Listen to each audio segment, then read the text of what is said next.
بسم اللہ الرحمن الرحیم باب مخارج الفروج اعلم ان الفروج المذکورة فی کتاب اللہ تعالی نوعان الاول النصف والربع والثمن والثانی الثلثان والثلث والسدس على التضعیف والتنصیف فإذا جاء في المسائل من هذه الفروج أحاد فمخرج كل فرد سميه إلا النصف وهو من اثنين كالربع من أربعة والثمن من ثمانية والثلث من ثلاثة. بسم اللہ الرحمن الرحیم.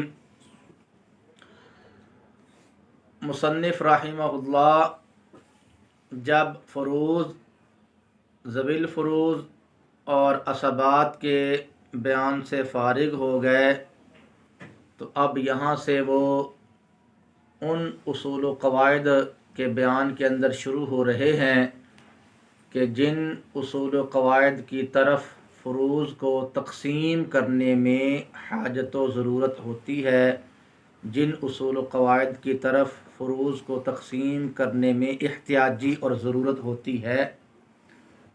چنانچہ فرمایا کہ یہ جو باب ہے یہ فروض کے مخارج کے بیان میں ہے. یہ باب فروض کے مخارج کے بیان میں ہے. مخارج مخرج کی جمع ہے اور مخرج کا معنی ہوتا ہے نکلنے کی جگہ، نکلنے کی جگہ. اور فروض جو ہے یہ فرض کی جمع ہے اور فرض کا معنی ہے مقررہ حصہ، مقررہ حصہ. لہذا مخارج الفروض کا لفظی معنی ہوگا مقررہ حصوں کے نکلنے کی جگہ، مقررہ حصوں کے نکلنے کی جگہ. یہ تو مخارج الفروض کا لفظی معنی ہے. اور مخارج الفروض کا اصطلاحی معنی یہ ہے کہ مخارج الفروض سے مراد وہ اعداد ہیں کہ جن اعداد سے فرضی حصے جو ہیں وہ نکالے جاتے ہیں. وہ اعداد جن اعداد سے فرضی حصے نکالے جاتے ہیں، مقررہ حصے نکالے جاتے ہیں، ان اعداد کو مخارج الفروض کہتے ہیں. ان اعداد کو مخارج الفروض کہتے ہیں. اور وہ اعداد کہ جن سے مقررہ حصے نکالے جاتے ہیں اور وہ اعداد مخارج الفروض کہلاتے ہیں، ان اعداد کی جو تعداد ہے وہ 7 ہے. ان اعداد کی تعداد 7 ہے. ان 7 اعداد سے یہ حصے نکالے جاتے ہیں. نمبر 1 جو ہے وہ ہے 2 کا عدد. کیا ہے؟ 2 کا عدد. نمبر 2 جو ہے وہ 3 کا عدد ہے. نمبر 3 جو ہے وہ 4 کا عدد ہے. اور نمبر 4 جو ہے وہ 6 کا عدد ہے. نمبر 5 وہ 8 کا عدد ہے. نمبر 6 وہ 12 کا عدد ہے. اور نمبر 7 24 کا عدد ہے. ٹھیک ہے؟ جی. تو یہ 7 اعداد ہیں جن سے فرضی حصے کیا ہیں؟ نکالے جاتے ہیں. 2 3 4 6 8 12 اور 24. ٹھیک ہے؟ جی. یہ 7 اعداد جو ہیں انہی اعداد سے یہ فرضی حصے نکالے جاتے ہیں اور یہی اعداد جو ہیں وہ مخارج الفروض کہلاتے ہیں. ٹھیک ہے؟ جی. اب ان اعداد سے جو حصے نکالے جاتے ہیں، ان اعداد سے جو حصے نکالے جاتے ہیں تو ان اعداد سے حصے نکالنے کے کچھ قواعد و ضوابط ہیں.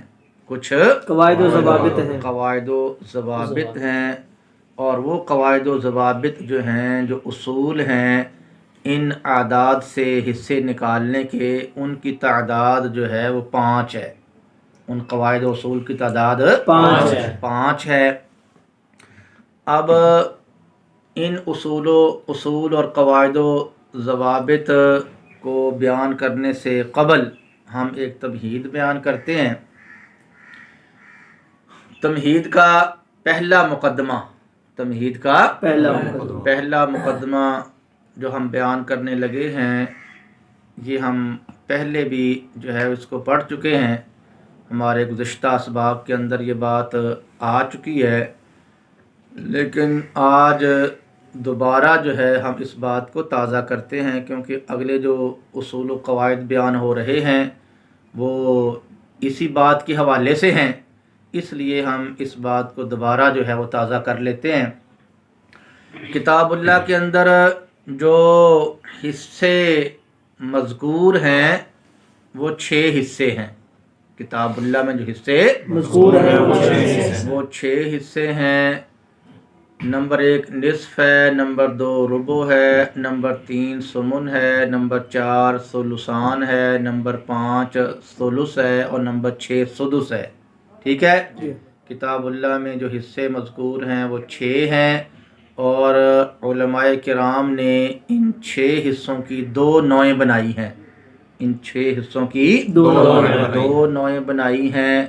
پہلی نوع کے اندر انہوں نے رکھا ہے 3 حصوں کو، اور وہ ہے نصف، ربع اور سمن۔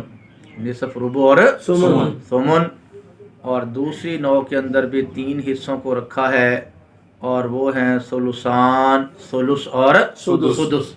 ٹھیک ہے، یہ 2 نوعیں ہیں، 6 حصوں کی یہ 2 نوعیں ہیں۔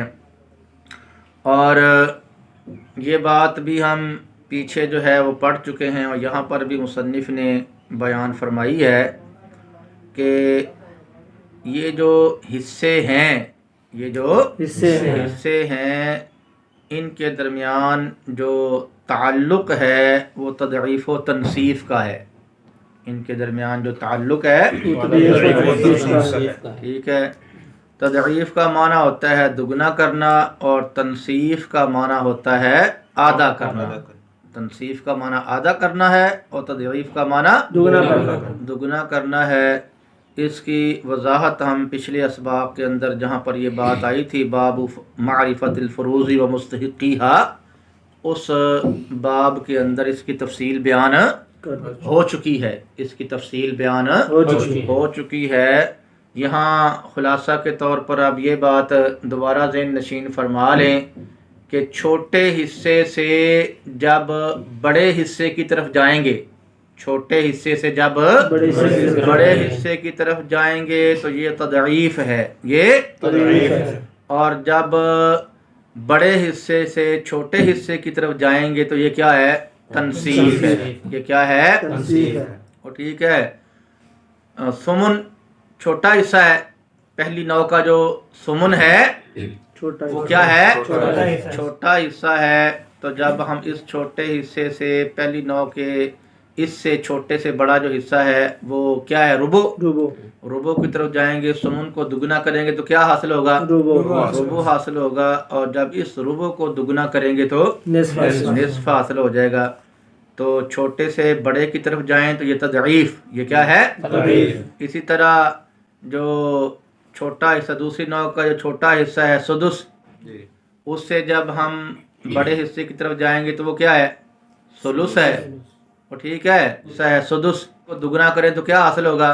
ثلث حاصل ہو جائے گا، اور ثلث کو جب دگنا کریں تو ثلثان حاصل ہو جائے گا۔ کیا حاصل ہو جائے گا؟ ثلثان حاصل ہو جائے گا۔ اسی طرح جب پہلی نوع کا نصف ہے اس کو آدھا کریں، اس کو آدھا کریں تو ربع حاصل ہوتا ہے، اس کو آدھا کریں تو ربع حاصل ہوتا ہے، اور ربع کو جب آدھا کریں تو کیا حاصل ہوتا ہے؟ سمن حاصل ہوتا ہے۔ اور دوسری نوع کا جو بڑا حصہ ثلثان ہے، بڑا حصہ ثلثان ہے، جب اس کو آدھا کیا جائے تو کیا حاصل ہوگا؟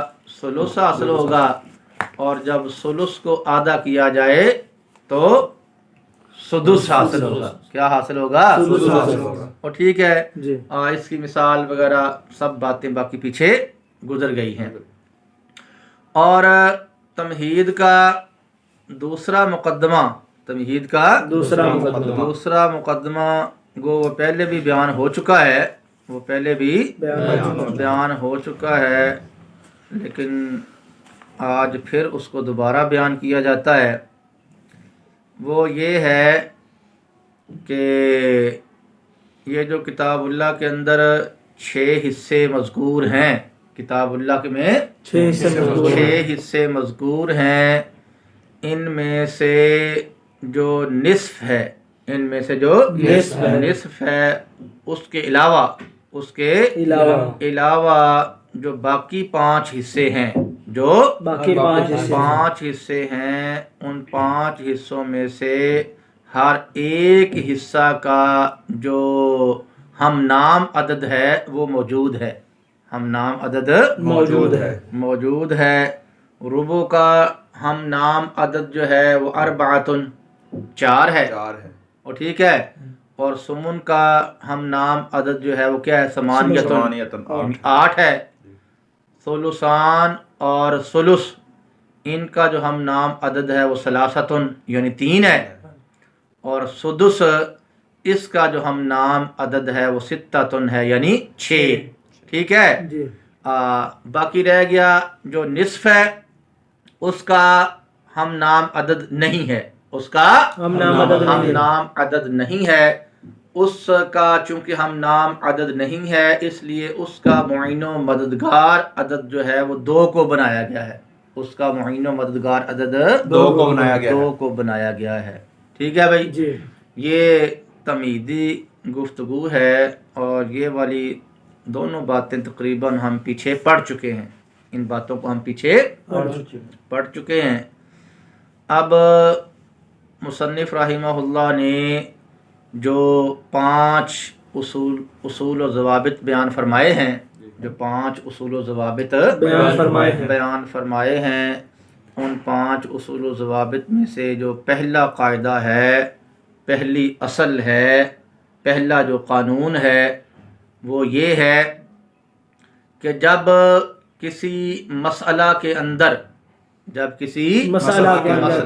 اندر مذکورہ 6 حصوں میں سے صرف ایک حصہ آئے، کسی مسئلہ کے اندر مذکورہ 6 حصوں میں سے صرف ایک ہی حصہ آئے، تو اس حصہ کا جو مخرج ہوگا، اس حصہ کا جو مخرج ہوگا وہ اس کا ہم نام عدد ہوگا، اس حصہ کا جو مخرج ہوگا وہ اس کا ہم نام عدد ہوگا، یعنی اس کا ہم نام جو عدد ہوگا اس سے مسئلہ بنایا جائے گا، اس سے مسئلہ بنایا جائے گا، اور اس سے مسئلہ بنا کر تو پھر اس سے جو ہے وہ حصے نکالے جائیں گے، اس سے حصے نکالے جائیں گے، وہ ٹھیک ہے۔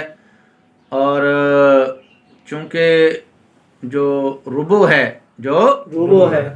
ہے اس کا ہم نام عدد جو ہے وہ کیا ہے؟ 4 ہے، کیا ہے؟ 4 ہے، لہذا اگر کسی مسئلہ کے اندر فرضی حصہ ربع آ جاتا ہے، صرف ایک حصہ ربع ہی آتا ہے، کیا آتا ہے؟ ربع ہی آتا ہے، تو ہم مسئلہ بنائیں گے کس سے؟ 4 سے بنائیں گے۔ اور اگر کسی مسئلہ کے اندر فقط فرضی حصہ جو ہے وہ سمن آتا ہے، کیا آتا ہے؟ سمن آتا ہے، تو اس کا جو ہم نام عدد کیا ہے؟ 8 ہے، اس سے کیا بنائیں گے؟ مسئلہ اس سے بنائیں گے، مخرج وہی قرار پائے گا، مخرج وہی قرار پائے گا۔ اور اگر جو ہے کسی مسئلہ کے اندر فقط نصف آ جاتا ہے، نصف آ جاتا ہے، تو نصف کا چونکہ ہم نام عدد نہیں ہے، اس کا ہم نام عدد نہیں ہے، البتہ 2 کو اس کا معین و مددگار عدد ٹھہرایا گیا ہے، لہذا اگر کسی مسئلہ کے اندر فقط کیا آتا ہے؟ فرضی حصوں میں سے فقط نصف آتا ہے، تو پھر کس سے مسئلہ بنایا جائے گا؟ 2 سے مسئلہ بنایا جائے گا۔ یہی جو 2 کا عدد ہوگا یہ نصف کا کیا بنے گا؟ مخرج بنے گا، یہ نصف کا مخرج بنے گا، یعنی وہاں پر جو یہ حصے نکالے جائیں گے تو کس سے نکالے جائیں گے؟ 2 سے نکالے جائیں گے، 2 سے مسئلہ بنایا جائے گا۔ اور اگر کسی مسئلہ کے اندر جو ہے وہ فقط ثلثان آ جاتا ہے یا فقط ثلث آ جاتا ہے، تو پھر ثلثان اور ثلث کا جو ہم نام عدد کیا ہے؟ 3، تو اس 3 سے کیا بنایا جائے گا؟ مسئلہ بنایا جائے گا. وہ جو 3 کا عدد ہوگا وہی مخرج ہوگا. وہی کیا ہوگا؟ مخرج ہوگا. ہاں، مخرج ہونے کا مطلب وہی ہے کہ اس سے حصے نکالنے ہیں. کیا نکالنے ہیں؟ اس سے حصے نکالنے ہیں. اور اگر کسی مسئلہ کے اندر جو ہے فقط سدس آ جاتا ہے، فرضی حصوں میں سے فقط سدس آتا ہے، تو اب سدس کا ہم نام عدد کیا ہے؟ 6 ہے. لہذا اس مسئلہ کے اندر جو مخرج ہوگا وہ کیا ہوگا؟ 6 ہوگا. اس مسئلہ کے اندر جو مخرج ہوگا وہ 6 ہوگا. 6 کے مخرج ہونے کا مطلب آپ کو پتہ ہی ہے کہ مسئلہ 6 سے بنائیں گے اور حصے اسی 6 سے ہی نکالیں گے. حصے اس 6 سے نکالیں گے. ٹھیک ہے. اب جو ہے ہم ان کی جو ہے وہ مثالیں پیش کرتے ہیں. ایک ایک کی مثالیں ہیں کہ نصف آئے، فقط ربع آئے، فقط سمن آئے، فقط ثلثان آئے، فقط ثلث آئے اور فقط سدس آئے. سب سے پہلے جو ہے ہم وہ مثال ذکر کرتے ہیں کہ جس مسئلہ کے اندر فرضی حصوں میں سے صرف ایک حصہ نصف آیا ہے، فقط ایک حصہ نصف آیا ہے. تو ہم فرض کرتے ہیں کہ کوئی شخص جو ہے وہ اپنی بیٹی اور عینی بھائی کو چھوڑ کر فوت ہوا ہے. تو اب ہم جو ہے وہ میت لکھنے کے بعد نیچے جو ہے وہ بیٹی لکھ لیں گے اور تھوڑی سی جگہ چھوڑ کر تو ہم عینی بھائی لکھ لیں گے. ٹھیک ہے. اور یہاں پر بیٹی چونکہ کیا ہے؟ ایک ہے. بیٹی ایک ہے. اور جب بیٹی ایک ہو تو اس کو کیا ملا کرتا ہے؟ نصف ملا کرتا ہے. اس کو نصف ملا کرتا ہے. لہذا بیٹی کے نیچے جو ہم نصف لکھ لیں گے. کیا لکھ لیں گے؟ اور عینی بھائی جو ہے وہ عصبات میں سے ہے. عینی بھائی عصبات میں سے ہے تو اس کے نیچے جو ہم اسبا لکھ لیں گے. کیا لکھ لیں گے؟ تو اب اس مسئلہ کے اندر آپ دیکھ لیں کہ فقط ایک حصہ آیا ہے. فقط 6 حصوں میں سے فقط ایک حصہ آیا ہے اور وہ نصف ہے. اور وہ کیا ہے؟ نصف. اور نصف کا معین و مددگار عدد 2 ہے. لہذا پھر مخرج کون سا ہوگا؟ 2 ہوگا. مخرج 2 ہوگا. اور مسئلہ بنائیں گے 2 سے. مسئلہ بنائیں گے 2 سے مسئلہ بنائیں گے تو میت کے اوپر ہم لکھ لیں گے 2. میت کے اوپر لکھ لیں گے 2.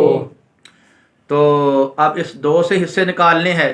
اس 2 سے حصے نکالنے ہیں تو 2 میں سے نصف کتنا بنتا ہے؟ 1 بنتا ہے. لہذا وہ 1 لکھ دیں گے ہم بیٹی کے نصف کے نیچے. بیٹی کے نصف کے نیچے 1 لکھ دیں گے تو 1 دے دیا کس کو؟ 1 بیٹی کو دے دیا. باقی بچ گیا 1 بچ گیا. اور یہ بطور اسبا کس کو دے دیا جائے گا؟ بھائی کو دے دیا جائے گا. بطور اسبا بھائی کو دے دیا جائے گا. تو جائیداد کے کل جو ہیں اس مسئلہ کے اندر جو ہے وہ 2 حصے کیے جائیں گے. کیا کیے جائیں گے؟ 2 حصے کیے جائیں گے. ایک حصہ جو ہے وہ بیٹی کو دے دیا جائے گا اور ایک حصہ بھائی کو دے دیا جائے گا. اگر ₹1,00,000 اس کے پاس بچا ہوا ہے، اس کا ₹1,00,000 مرنے والے کا ₹1,00,000 بچا ہوا ہے تو 50,000 دے دیں گے اس کی بیٹی کو آدھا اور 50,000 دے دیا جائے گا اس کے بھائی کو. ٹھیک ہے جی. اور دوسری مثال کہ جس کے اندر جو ہے وہ فقط ربع جب آیا ہے تو ہم فرض کرتے ہیں ایک شخص جو ہے وہ فوت ہوا. ایک شخص اور اس نے اپنے ورثاء کے اندر شوہر اور بیٹے کو چھوڑا. اس نے اپنے ورثاء کے اندر شوہر اور بیٹے کو چھوڑا ہے. تو ہم میت لکھنے کے بعد جو ہے وہ نیچے شوہر لکھیں گے اور تھوڑی سی جگہ چھوڑ کر تو ہم لکھ لیں گے بیٹا. کیا لکھ لیں گے؟ بیٹا لکھ لیں گے. تو اگر عورت فوت ہو جائے اور اس کی اولاد موجود ہو، اس کی اولاد موجود ہو تو اس کے شوہر کو ملا کرتا ہے ربع. اس کے شوہر کو ربع ملا کرتا ہے. لہذا زوج کو یہاں پر کیا ملے گا؟ ربع ملے گا. تو زوج کے نیچے ہم کیا لکھ دیتے ہیں؟ زوج کے نیچے. اور بیٹا چونکہ اسبات میں سے ہے، بیٹا اسبات میں سے ہے تو اس کے نیچے ہم لکھ دیتے ہیں اسبا، اس کے نیچے لکھ دیتے ہیں اسبا۔ اب آپ توجہ فرمائیں کہ اس مسئلہ کے اندر فرضی حصوں میں سے صرف کیا آیا ہوا ہے؟ ربو آیا ہوا ہے، ربو آیا ہوا ہے، ٹھیک ہے۔ اور اصول اور قاعدہ ہم نے پڑھ لیا ہے کہ اگر کسی مسئلہ کے اندر فرضی حصوں میں سے صرف ایک ہی آیا ہو، صرف ایک آیا ہوا ہو تو اس حصے کا جو ہم نام عدد ہوتا ہے وہ مخرج بنتا ہے، وہ مخرج بنتا ہے، اس سے مسئلہ بنایا جاتا ہے، حصے اس سے نکالے جاتے ہیں، حصے اس سے نکالے جاتے ہیں۔ لہذا قانون کے مطابق جو ہے وہ مخرج جو ہے وہ 4 ہوگا۔ مسئلہ کس سے بنے گا؟ 4 سے بنے گا، تو میت کے اوپر ہم لکھ دیں گے 4۔ آپ اس 4 سے حصے نکالنے ہیں تو 4 کا جو ربع ہے وہ کیا بنتا ہے؟ 1 بنتا ہے۔ لہذا شوہر کے نیچے ہم نے جو ربع لکھا تھا تو اس ربع کے نیچے ہم لکھ دیں گے 1۔ یہ 1 شوہر کو مل گیا، باقی کتنے بچے؟ 3 بچ گئے، باقی 3 بچ گئے ہیں، تو یہ 3 جو ہے کس کو دے دیے جائیں گے؟ یہ بیٹے کو بطور اسبا دے دیے جائیں گے، یہ بیٹے کو بطور اسبا دے دیے جائیں گے۔ تو اسبا کے نیچے ہم 3 لکھ دیں گے، کیا لکھ دیں گے؟ 3۔ ہاں، تو اس مسئلہ کے اندر جو ہے وہ جائیداد کے کل 4 حصے کیے جائیں گے، جائیداد کے کل 4 حصے کیے جائیں گے۔ 1 حصہ دے دیا جائے گا شوہر کو اور باقی 3 حصے دے دیے جائیں گے بیٹے کو۔ اگر 40,000 موجود تھا، 10,000 کس کو مل جائے گا؟ شوہر کو مل جائے گا، اور جو 30,000 ہے وہ بطور اسبا بیٹے کو دے دیا جائے گا، ٹھیک ہے جی۔ تیسری مثال کہ جس کے اندر فقط جو ہے وہ ثمن موجود ہو، کیا موجود ہو؟ فقط جو ہے وہ ثمن موجود ہو، تو ہم فرض کرتے ہیں کہ ایک مرد جو ہے فوت ہو گیا، ایک مرد فوت ہو گیا اور اس نے اپنے ورثاء کے اندر اپنی بیوی اور بیٹے کو چھوڑا، اپنے ورثاء کے اندر اپنی بیوی اور بیٹے کو جو ہے وہ چھوڑا ہے۔ تو میت لکھنے کے بعد ہم نیچے لکھتے ہیں بیوی اور تھوڑی سی جگہ چھوڑ کر تو لکھ لیتے ہیں بیٹا لکھ لیتے ہیں، کیا لکھ لیتے ہیں؟ بیٹا، ٹھیک ہے۔ اور یہاں پر چونکہ جو شخص فوت ہوا ہے اس کی اولاد موجود ہے، اس کی اولاد موجود ہے، اور جب شوہر کی اولاد موجود ہو تو اس کی بیوی کو ملا کرتا ہے ثمن، اس کی بیوی کو ملا کرتا ہے ثمن ملا کرتا ہے، لہذا بیوی کے نیچے ہم لکھ دیں گے ثمن، ٹھیک ہے۔ اور بیٹا کس میں ہوتا ہے؟ اسبات میں سے، ہاں، بیٹا جو ہے اسبات میں سے ہوتا ہے، تو بیٹے کے نیچے لکھ دیتے ہیں اسبا لکھ دیتے ہیں۔ آپ توجہ فرما کے دیکھ لیں کہ اس مسئلہ کے اندر فقط کیا آیا ہوا ہے؟ ثمن آیا ہوا ہے، فرضی حصوں میں سے فقط ثمن آیا ہوا ہے، لہذا پھر قانون کے مطابق ثمن کا جو ہم نام عدد 8 ہے، جس کا ہم نام عدد جو 8 ہے، وہ کیا بنے گا؟ مخرج بنے گا، وہ کیا بنے گا؟ مخرج وہی بنے گا، اسی سے حصے نکالنے ہیں، مسئلہ اسی سے بنے گا، مسئلہ 8 سے بنائیں گے تو میت کے اوپر ہم کیا لکھ دیں گے؟ 8 لکھ دیں گے، میت کے اوپر 8 لکھیں گے۔ اب اسی 8 سے حصے نکالنے ہیں، اسی 8 سے حصے جو ہے وہ نکالنے ہیں، تو 8 کا ثمن کیا ہے جی؟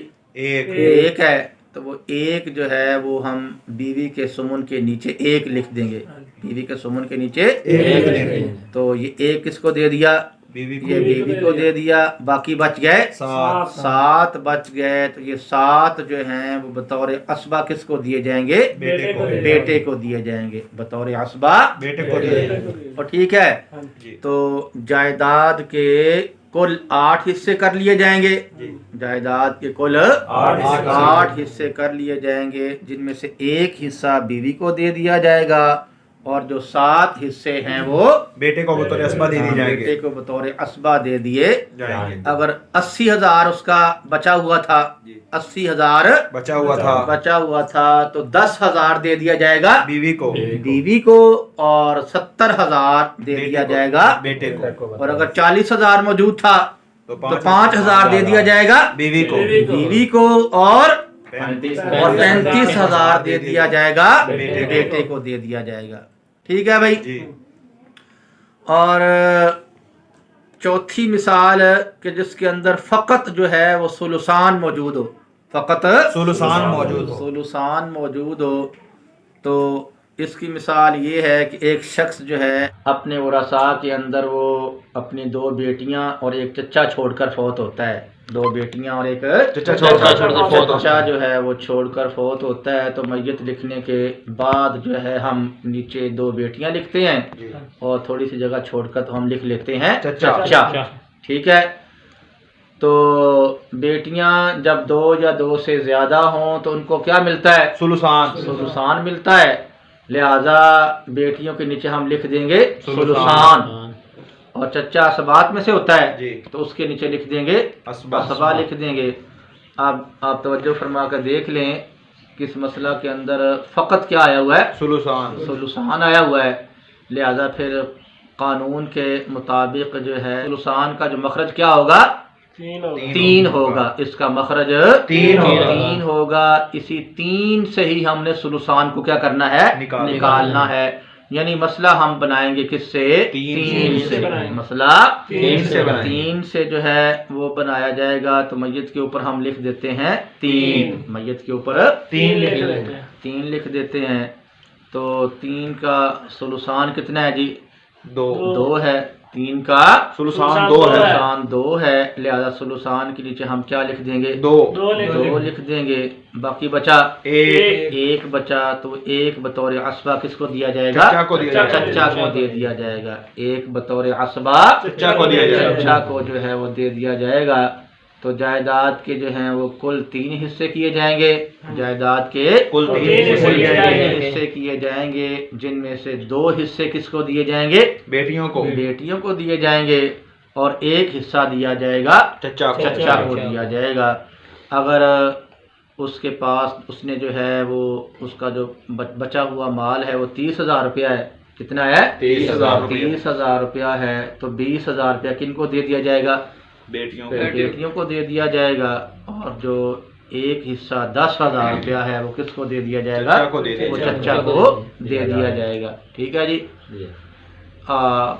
تو اب 4 مثالیں ہو گئی جی کیا ہو گئی 4 مثالیں ہو گئی اب ہم 5ویں مثال وہ لے کر آتے ہیں کہ جس کے اندر فقط جو ہے ثلث آیا ہو فقط ثلث آیا ہو تو ایک شخص جو ہے وہ فوت ہو گیا اور اس نے اپنے ورثاء کے اندر جو ہے اپنی ماں کو اور عینی بائی کو جو ہے وہ چھوڑا ہے تو میت لکھنے کے بعد جو ہے وہ ہم ماں نیچے لکھتے ہیں اور تھوڑی سی جگہ چھوڑ کر تو ہم لکھ لیتے ہیں عینی بائی لکھ لیتے ہیں کیا لکھ لیتے ہیں عینی بائی لکھ لیتے ہیں اور ٹھیک ہے اچھا جی تو اس مسئلہ کے اندر جو ہے جو شخص فوت ہوا ہے تو اس کی اولاد بھی موجود نہیں ہے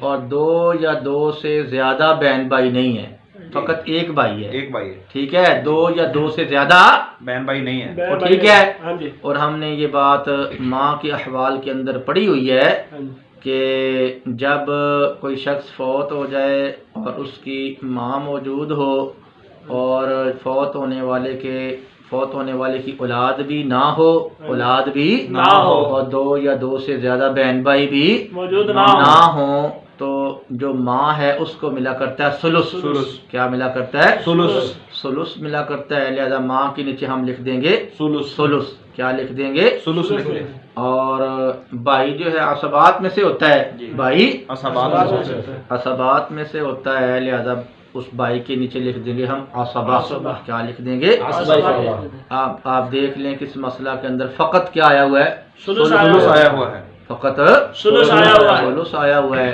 لہذا قانون کے مطابق اس ثلث کا ہم نام عدد جو 3 ہے اس کو مخرج بنائیں گے. کیا کریں گے؟ اس کو مخرج اس بنائیں کو مخرج بنائیں گے، اس سے حصے نکالیں گے. مسئلہ کس سے بنائیں گے؟ 3 سے بنائیں گے. اس کو مخرج بنانے کا مطلب یہی ہے کہ اس سے مسئلہ مسئلہ 3 سے بنائیں گے. مسئلہ کیا بنائیں گے؟ 3 سے بنائیں گے. 3 سے بنائیں گے. مسئلہ 3 سے بنائیں گے. 3 سے بنائیں گے. تو اس 3 سے حصے نکالنے ہیں. تو 3 کا جو ثلث ہے وہ کتنا ہے جی؟ 1 ہے. لہذا ثلث کے نیچے ہم لکھ دیں گے 1. ثلث کے نیچے لکھ دیں گے 1. اور 3 میں سے 1 کس کو دے دیا جی؟ ماں کو دے دیا. باقی بچ گئے 2. تو یہ 2 جو ہیں وہ اینی بائی کو بطور اسبا دے دیے جائیں گے. یہ جو 2 ہیں یہ بطور اسبا اینی بائی کو دے دیے جائیں گے. بائی کو دے دیے جائیں گے. ٹھیک ہے. جائیداد کے کل حصے کر لیں گے 3. جائیداد کے کل حصے کر لیں گے 3 حصے کر لیے جائیں گے، جن میں سے 1 حصہ دے دیا جائے گا ماں کو، اور باقی جو 2 حصے ہیں وہ دے دیے جائیں گے اینی بائی کو. 30,000 مثلا موجود ہے. کیا ہے؟ 30,000 موجود ہے. 10,000 کس کو دے دیں گے؟ ماں کو. وہ ماں کو دے دیں گے. اور جو باقی 20,000 ہے بطور اسبا کس کو؟ اینی بائی کو دے دیں گے. ٹھیک ہے جی. 5 مثالیں ہو گئی. جی. کیا ہو گئی؟ 5 مثالیں ہو گئی. 5 مثالیں ہو گئیں. اور چھٹی مثال اس کی آخری اور چھٹی جو مثال ہے وہ یہ ہے کہ ایک شخص جو ہے وہ فوت ہو جاتا ہے. ایک شخص فوت ہو جاتا ہے اور اس کے جو ورثاء ہیں اس کا باپ ہے اور بیٹا ہے. ٹھیک ہے. لہذا میت لکھنے کے بعد ہم باپ لکھ لیتے ہیں اور تھوڑی سی جگہ چھوڑ کر تو آگے کیا لکھ دیتے ہیں؟ بیٹا لکھ دیتے ہیں. ٹھیک ہے. بیٹا لکھ لیتے ہیں. ہاں بیٹا لکھ دیا. باپ بھی لکھ دیا اور کیا لکھ دیا؟ بیٹا بھی لکھ دیا. اور یہ ہم مسئلہ پڑھ چکے ہیں. یہ مسئلہ ہم پیچھے پڑھ چکے ہیں کہ اگر مرنے والا جو شخص ہے اس کی اولاد موجود ہو، اس کی اولاد موجود ہو تو باپ کو کیا ملا کرتا ہے؟ سدس ملا کرتا ہے. باپ کو سدس ملا کرتا ہے. لہذا باپ کے نیچے ہم کیا لکھ دیں گے؟ سدس لکھ دیں گے. باپ کے نیچے سدس لکھ دیں گے. اور بیٹا اسبات میں سے ہوتا ہے. جی. بیٹا اسبات میں سے ہوتا ہے تو بیٹے کے نیچے ہم کیا لکھ دیں گے؟ کیا لکھ دیں گے؟ اسبا لکھ دیں گے. اب آپ توجہ فرما لیں. اس مسئلہ کے اندر فرضی جو 6 حصے ہیں ان میں سے فقط ایک ہی حصہ آیا ہے. فقط ایک حصہ آیا ہے. ایک حصہ آیا ہے. اور وہ ایک حصہ کیا ہے؟ سدس ہے. ایک حصہ کیا ہے؟ سدس ہے. لہذا پھر قانون کے مطابق اس سدس کا جو ہم نام عدد 6 ہے، ہم نام عدد 6 ہے وہی مخرج ہوگا. جی. وہی کیا ہوگا؟ مخرج ہوگا. مخرج وہی ہوگا. اس کے مخرج ہونے کا مطلب یہی ہے کہ کیا کریں گے؟ اس سے مسئلہ نکالیں گے. ہاں اس سے مسئلہ بنائیں گے. اس سے کیا کریں گے؟ مسئلہ اسی سے بنائیں گے. تو میت کے اوپر ہم نے لکھ دیا ہے 6. میت کے اوپر 6 لکھ دیا ہے. اب اس 6 میں سے حصے نکالے تو باپ کو سدس ملنا ہے. باپ کو سدس ملنا ہے. تو 6 کا سدس کیا ہے؟ 1 ہے. لہذا یہ باپ کا جو سدس تھا اس کے نیچے 1 لکھ دیا. اس کے نیچے 1 لکھ دیا ہے. تو باقی بچ گئے 5 بچ گئے. تو یہ 5 بطور اسبا کس کو دیے جائیں گے؟ بیٹے کو دے دیے جائیں گے. بطور اسبا بیٹے کو دے دیے جائیں گے. اور ٹھیک ہے. جائیداد کے کل حصے ہو جائیں گے 6. جائیداد کے کل حصے ہو جائیں گے 6. کل 6 حصے ہو جائیں گے. 1 حصہ دے دیا جائے گا باپ کو اور باقی 5 حصے دے دیے جائیں گے بیٹے کو. اگر 60,000 موجود ہے، کیا موجود ہے؟ 60,000 موجود ہے تو 10,000 دے دیا جائے گا باپ کو دے دیا جائے گا اور 50,000 دے دیا جائے گا بیٹے کو. اور اگر 30,000 موجود ہے، اگر 30,000 موجود ہے تو 5,000 باپ کو دے دیا جائے گا اور 25,000 جو ہے وہ بیٹے کو دے دیا جائے گا. ٹھیک ہے بھائی. لو جی یہ پہلا قانون بھی آ گیا اور اس کی جو ہے وہ مثالیں 6 کی 6 مثالیں آ گئی ہیں. کیا آ گئی ہیں؟ 6 کی 6 6 کی 6 مثالیں آ گئی. آ چکی ہیں.